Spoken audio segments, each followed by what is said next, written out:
সরকারি চাকুরিতে কোটা বাতিলের দাবিতে সপ্তাহ খানেক ধরে চলছে আন্দোলন। পূর্ব ঘোষিত বাংলা ব্লকেট কর্মসূচিটির অংশ হিসেবে রোববার দুপুর ৩টা থেকে রাজধানীর সায়েন্স ল্যাব এলাকায় জড়ো হন শিক্ষার্থীরা।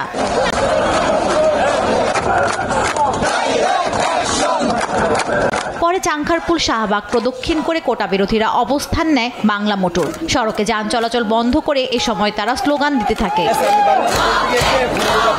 মুক্তিযুদ্ধের ৫৪ বছর পরে এসো এরকম বৈষম্য কেন? বর্তমানে যে বৈষম্যটা চলছে সেটার বিরুদ্ধে আমাদের আন্দোলন। দাবি আদায় না হওয়া পর্যন্ত আন্দোলন চালিয়ে যাওয়ার ঘোষণাও দেন তারা। যতদিন আমাদের এই বৈষম্যের অবসান না হবে, যতদিন আমরা দাবি পূরণ না হবে, ততদিন আমরা এই রাজপথে থাকবো। এটা সবার ছেলেমেয়ের ক্ষেত্রেই প্রয়োজন। আমরা সেই ক্ষেত্রে চাই যে সব যৌক্তিক আন্দোলনগুলো মেনে নেওয়াই উচিত। ফ্যামিলি যারা আছে, গার্জেন যারা আছে, এটা ভুক্তভোগী এবং এটা আন্দোলন সঠিক এবং সহমত প্রকাশ করছি আমরা সারা বাংলাদেশ ব্যাপী। রাজধানীর কয়েকটি গুরুত্বপূর্ণ সড়কে যান চলাচল বন্ধ হয়ে যাওয়ায় শহর জুড়ে দেখা দেয় তীব্র যানজট। এতে চরম ভোগান্তিতে পড়েন সাধারণ মানুষ। আমরা চাই যত তাড়াতাড়ি পারুক ওটা সমাধান হয়ে যাক। অন্তত সমাধান হয়ে গেলে এই ভোগান্তিটা আমরা এখানে প্রায় 2 ঘন্টা হলো আমি দাঁড়ায় আছি। গাড়িতে প্রচন্ড গরম, গাড়ি থেকে অলরেডি নেমে আসছি। আমি চাই দ্রুত এটার একটা সমাধান হোক। রাস্তায় যাত্রী গাড়ি আটকায় দিছে, পাবলিকের ভাড়া ফেরত দিতে হয়েছে।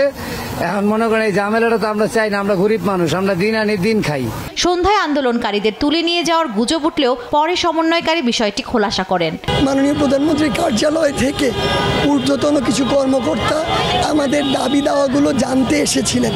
আমরা তাদের সাথে বসেছিলাম, আবার বসবো। 4 ঘন্টা পর শাহবাগ থেকে উঠে যায় অবরোধকারীরা। পরে স্বাভাবিক হয় যান চলাচল। এবারে 4 দফা দাবি নয়, 1 দফা দাবি নিয়ে রাজপথে আন্দোলনের ঘোষণা দেন কোটা সংস্কার আন্দোলনকারীরা।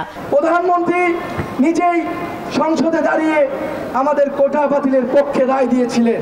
এবারও তিনি শিক্ষার্থীদের পক্ষে, শিক্ষার্থীদের যে জনমত তার পক্ষে সংসদে দাঁড়িয়ে কোটা বৈষম্যের চূড়ান্ত সুরাহা আমাদেরকে দিবেন। সোমবার দুপুর 3:30টা থেকে রাজধানীর শাহবাগ টু ফার্মগেট ও গুরুত্বপূর্ণ সড়ক মহাসড়কে চলবে বাংলা ব্লকেট। জান্নাতুল মোহনা, দেশ টিভি, ঢাকা। এই আন্দোলন বন্ধ করা যাবে না।